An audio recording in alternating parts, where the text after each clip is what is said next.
One of the most common sources you will use to look for information at university will be books. In the information age, books can seem a little old-fashioned, and information may be hard to find, but in fact, books are usually structured to help you find information relatively quickly. Let's look at a simple example. Let's imagine you're going to the Netherlands and you want to find out something about the country before you arrive. You walk into a bookshop and you want to see quickly whether a book is for you. So you pick up one of the better-known travel guides, the Rough Guide. Because you're going for some time, you're not too interested in tourist things. You're more interested in the lifestyle of the Netherlands and Dutch people. Your question is, can you find what you need in this book? Well, it's a big book, 340 pages, and you might think it will take a long time to find out if this book has the information you need. But at the beginning of this book, you will find something called the contents section. This will tell you two main things: what is in the book and what's the main focus of the book. So for example, there are all of these topics: where to go, when to go, things not to miss, how to get there, how to get around when you are there. But the main focus of the book, as you will see, starting on page 44 and finishing on page 300, is the guide to the different areas. So there's 50 pages dedicated to Amsterdam, and there's another 40 pages dedicated to one of the provinces, North Holland. Remember that we are interested in the people and the culture, not the location.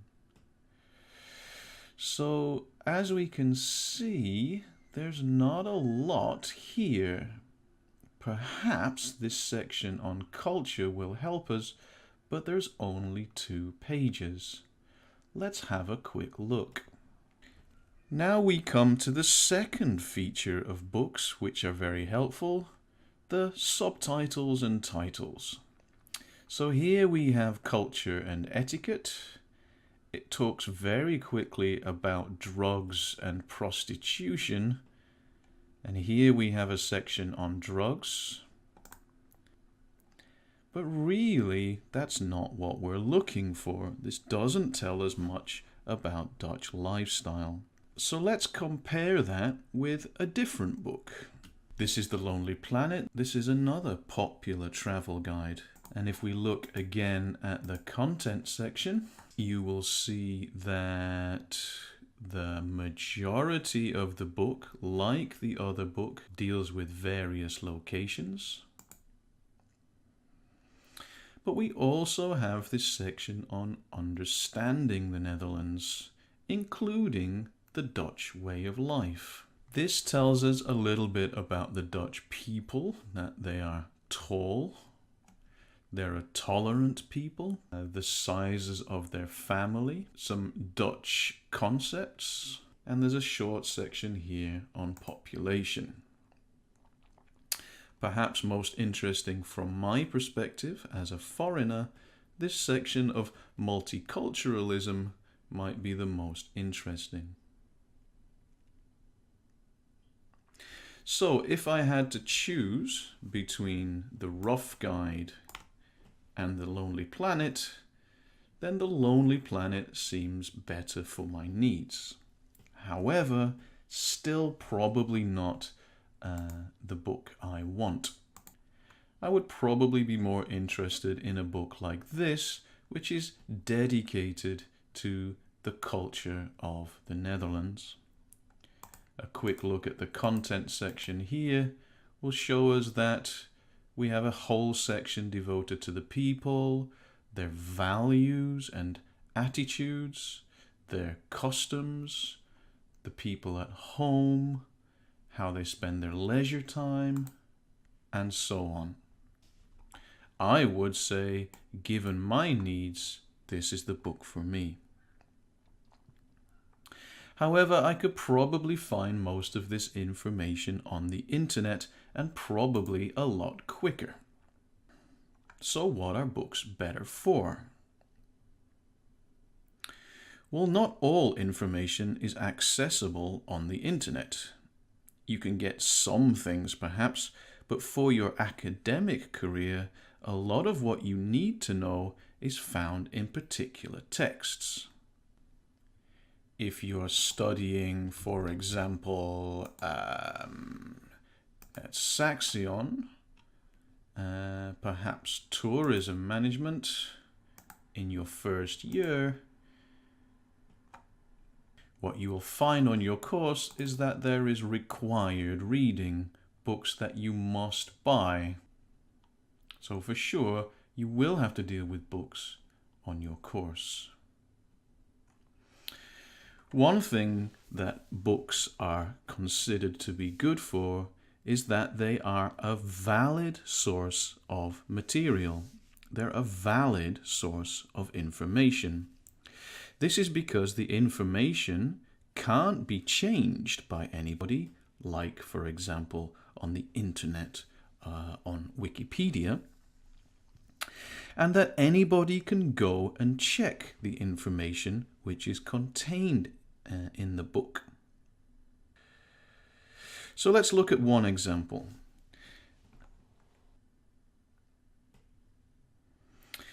This is a collection of papers by the Harvard Business Review. These are the 10 most important papers on this topic, managing across cultures.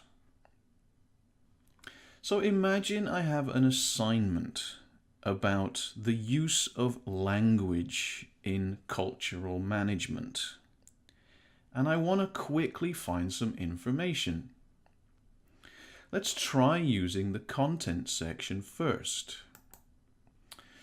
Well, here we have a list of the papers. There are 10, as the title of the book suggests, and you can see this one here, Global Business Speaks English. This one definitely seems related to my topic. There's another one down here, Lost in Translation, which also seems related to my topic, and I recognize one of the writers. So I'm very interested in these two articles. So let's take a look.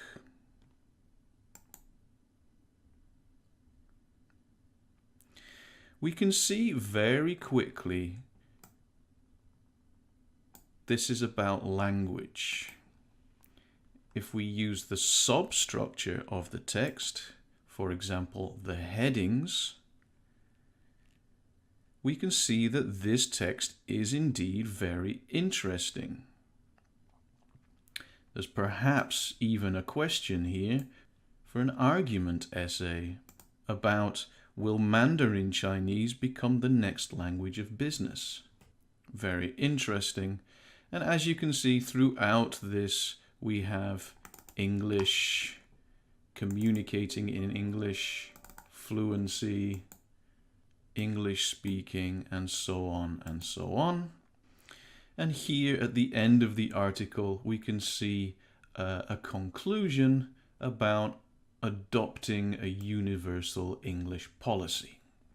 So just as we predicted, this article here is very interesting for us.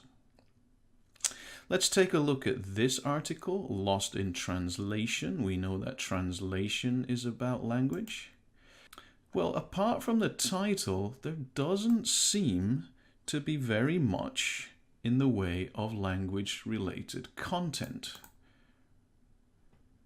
I can't see anything here in the introduction. Do we control our environment? doesn't seem to be related to speaking English. What's more important, rules or relationships? Nothing related to language, nothing related to language. And if I fast forward to the end, I cannot see anything related to language. So that was a waste of time. And the question is there a better way than just the content section to find information? Well, yes, books, and especially textbooks, are often equipped with another tool to help you find information quickly. This is called the index. While the content section is usually at the front of the book, the index section is usually at the back of the book. In the index, you will find a list of keywords and topics that are contained in the book. The list of words is in alphabetical order. So here we see that all of the A's are at the beginning, followed by B, C, D, and also AB is before AC, and AC is before AD. After each keyword, you have some numbers. And these are the pages where you will find this information. Here is a keyword or topic called absolutism, and on page 88, we will find the word absolutism and absolutists.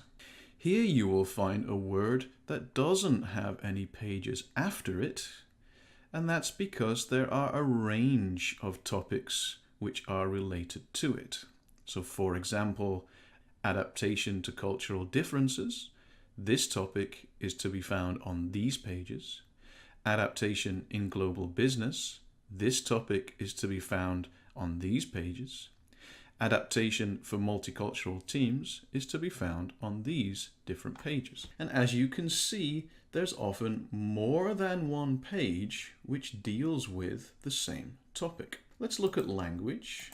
And here we have two topics related to our subject: language barriers and language fluency.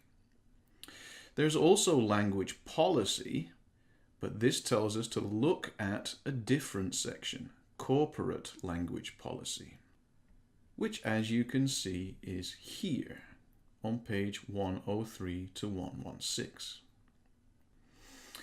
So when you have a dash in between, that means there's a page range. That means that this topic comes up again and again on all of the pages between 103 to 116, which probably means this whole section of the book is dedicated to this topic. Here you can see that language barriers occurs on pages 22 and 23, and language fluency is contained on page 20, 22, and 23. This section of the book is dedicated to language. There is another section here, 106 and 108, 109, 110, and 113. This whole area here also looks to be related, and if you remember from before, corporate language policy is also on 103 to 116. So this whole section from 103 to 116 is all dealing with language. So we have three different areas: page 20 to 23, page 41 to 42, and page 106 to 113. There are three different articles in this book that deal with language. Notice that the first section, trouble with accents and fluency, is contained within the article managing cultural teams. If we look at the content section, that was the second article, and maybe we wouldn't have guessed about where that was. So we have this section on problems with accents and fluency, use of language, non-native speakers or non-fluent speakers are all on these pages. Here we have a section on loss in translation. This comes from the article on L'Oréal, which is here. And again, we probably wouldn't have guessed that just from the context section. And here we have this big section from 106 and on about language policy, which we could have guessed from just the title. Okay, so now we've found what we want, it's time to start taking notes.